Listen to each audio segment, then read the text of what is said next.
A common mistake I see over and over is people trying to reset their nervous system but doing it the wrong way. They're deep breathing, tapping, meditating, trying all the things, but still stuck in a state of anxiety and overwhelm with a growing list of symptoms and sensitivities. Why? Because before you reset anything, it's important to know what state your nervous system is actually in. If you don't know where you are, how are you going to get where you're going? Hey friend, I am Angel Lavelle, a registered nurse turned integrative health and Christian brain rewiring coach. I have an online program that helps men and women through self-study, group, private coaching options to help you rewire your brain, specifically your limbic system, so that you can break free from anxiety and chronic health challenges once and for all. And I do this through a Christ-centered lens, so if that matters to you, go ahead and hit like and subscribe to my channel. Now in today's video, I am going to walk you through what a dysregulated nervous system is, how to tell which nervous system state you're actually in, why some of the tools you've been using might not be working and could even be making things worse. And if you stick around to the end, I'll give you a few quick tools you can start using today to reset your nervous system the right way. So let's get to it.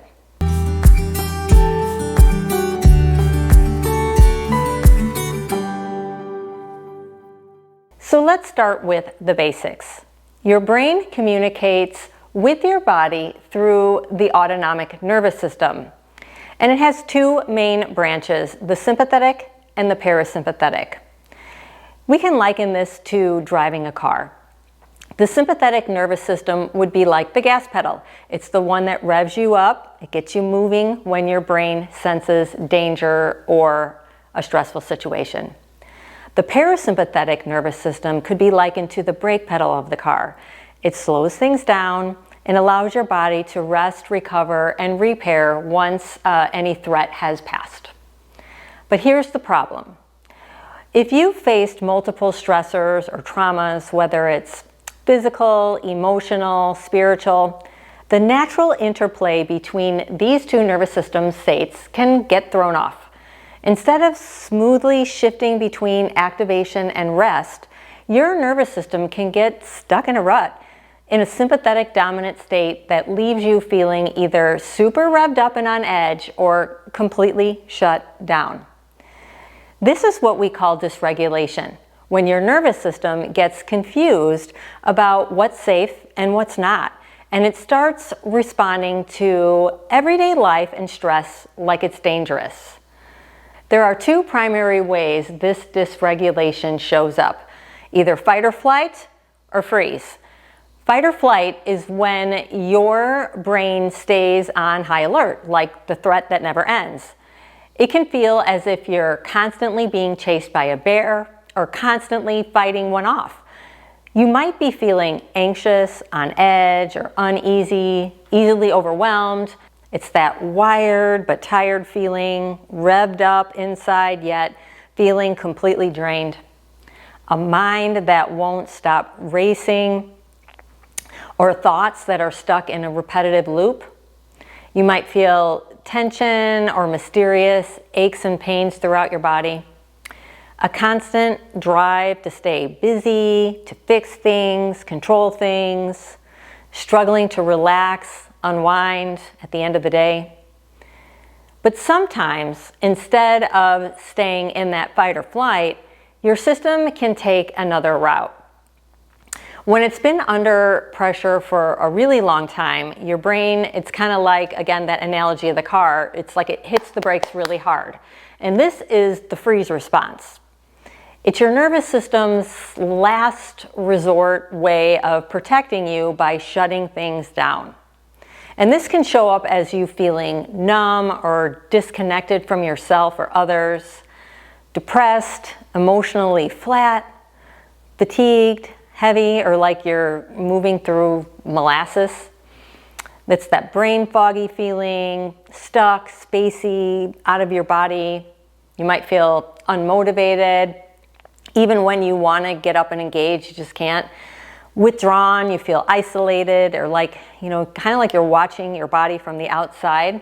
What helps to reset one state can actually throw the other further out of balance. For example, if you're in fight or flight and you try a stimulating breathwork technique, or you want to just go for a run, it might feel like it's helping because you're burning off some of that nervous energy. But here's the thing. While it may offer some temporary relief, it's actually reinforcing that hyperactive state. What you really need is to come back into balance. And on the flip side, if you're stuck in a freeze response and you reach for some calming practices like slow breathing or meditation, you might actually sink deeper into that dysregulated state. So that's why I often say you need to respond in a way that's opposite of what your nervous system is currently doing. So if you feel activated, wired, use tools that help calm and settle your system. If you're feeling that numb, shut down, or frozen feeling, use tools that will gently wake up your system and bring some energy back. And this is why it is so important to know which nervous state that you're in so that you can choose the right tool for the right moment. And now, before I wrap things up, let's go over a few simple reset tools you can start using today based on the specific state that you find yourself in. And I want to just put in a quick caveat here. While these tools are helpful, they are short-term resets that are only part of the solution. If you're not also getting to the root patterns in the brain that are keeping you stuck in these loops, it's really just another Band-Aid. So what you need is both. A nervous system reset to give the brain new information, and a Christ-centered brain rewiring process to desensitize your response to the symptoms and triggers in the first place. That's the work I do inside my program every day. Okay, so if you find yourself in a fight or flight state, your goal, like I said before, is to kind of bring things down into balance. And here's a few simple ways that you can do that. Number one, you can put on some soft worship music, lie down, and hum along. The combination of the music, the stillness, the vocal vibration, all of this stimulates your vagus nerve and just invites peace back into your body. Another way is to move slowly and deliberately. Whether you're making tea, folding laundry, walking across the room, intentionally slow down. I recommend to a lot of my clients that they use their non-dominant hand to help with this. So you can try that too. And number three, you can try to soften your gaze. Instead of looking around quickly with a very sharp focus, focus on one thing and then allow your eyes to relax and widen your field of vision. This is a really great one because no one can tell you're doing it. Okay, so what do you do if you are in the free state? Your goal is then going to be to gently elevate your energy and help your system to re-engage. Here are 3 simple ways that you can do that. Number 1, go for a short walk. Lots of benefits here. Go for a walk outside if you can. Even just a few minutes of walking, especially in nature, fresh air, can help reawaken your nervous system.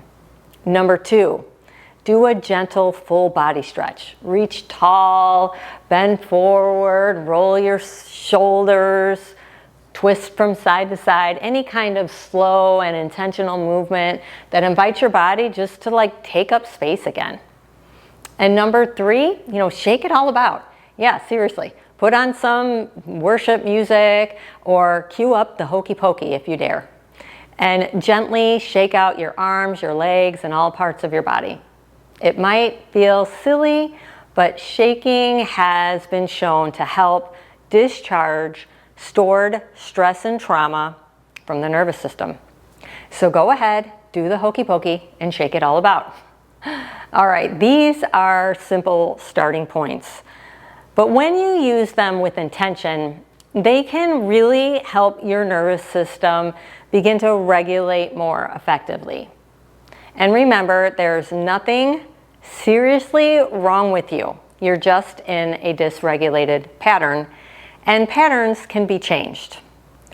The right reset tools can help you in the moment, but true transformation and healing comes when you pair that with Christ-centered brain rewiring. We don't want to leave him out of any part of it.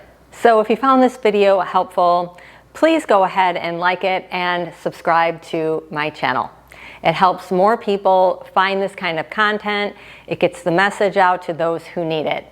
And if you want to go deeper, check out my program details page to explore the different ways that we can work together.